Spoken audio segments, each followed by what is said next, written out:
Our Roger Riley was listening in, bringing us that live coverage. He is still in Perry with us, and we want to go back out to Roger with the latest. Yeah, Janae, things have calmed down a little bit since we talked to you earlier on this morning.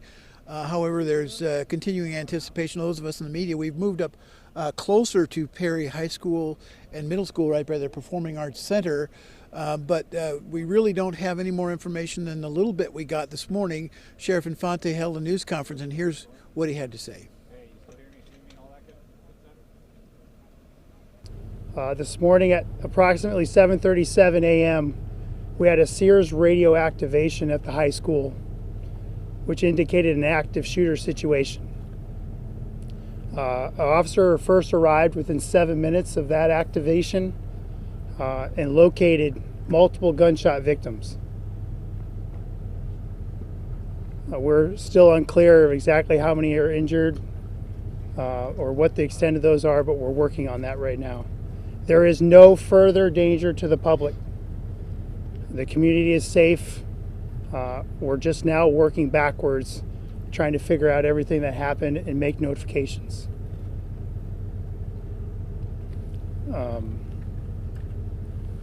There'll be another update later on today.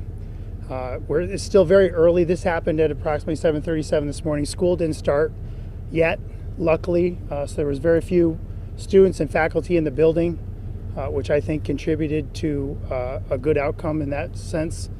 But we'll have more information later on this afternoon. We will not be releasing any more information in the meantime.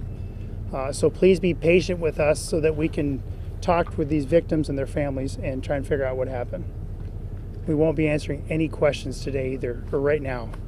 We'll let you know later on this afternoon, what time we'll be meeting back with you again, and we hope to provide more detail then. So can we... And just earlier this morning, I went downtown Perry and talked to a number of people down there about this situation. Of course, everyone everywhere is just shocked that this has happened, and people are kind of like they just don't know what to say.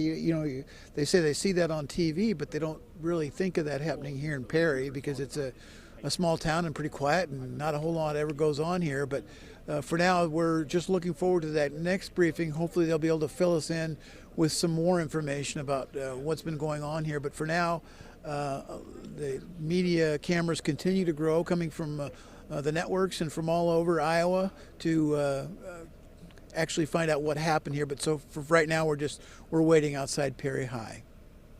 Roger, when will we get information? Have they given you any indication of when the next media briefing will be? Well, they're saying 2 o'clock is what they said, and generally these things are kind of fluid. Probably won't be before 2, but can oftentimes be after 2. And we hear there may be some other people coming. We're not sure what exactly is going to happen, but we hear there's some other people coming that may want to comment on this in addition to the law enforcement that are here. So that's all we can really tell you for now. Just Sure. kind of waiting to see what happens, Janae. Explain a little bit, since you've been there on scene, just all of the media presence. We know we're not that far from the Iowa caucuses, so there is a lot more media in the area than might normally be. Yeah, it was really kind of surprising. Not long after I got here, CBS was here, and then a number of the other networks, NBC, that are here.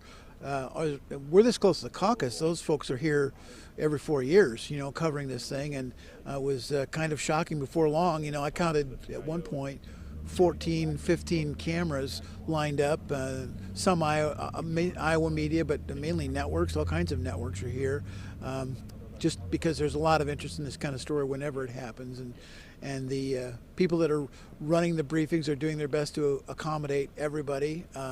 But it's a process. They have to get the information vetted out, and then we in the media, they didn't really want to answer questions at all at the first pass, other than just a few questions. But right now we're just it's been kind of an amazing thing to see, actually. Yes, so important, that law enforcement role, that investigative role. They're always going to be careful of what information they do and do not release. We will be checking back with you throughout the afternoon, and that news conference expected around the 2 o'clock hour, where we hope to get more information. Roger, thank you.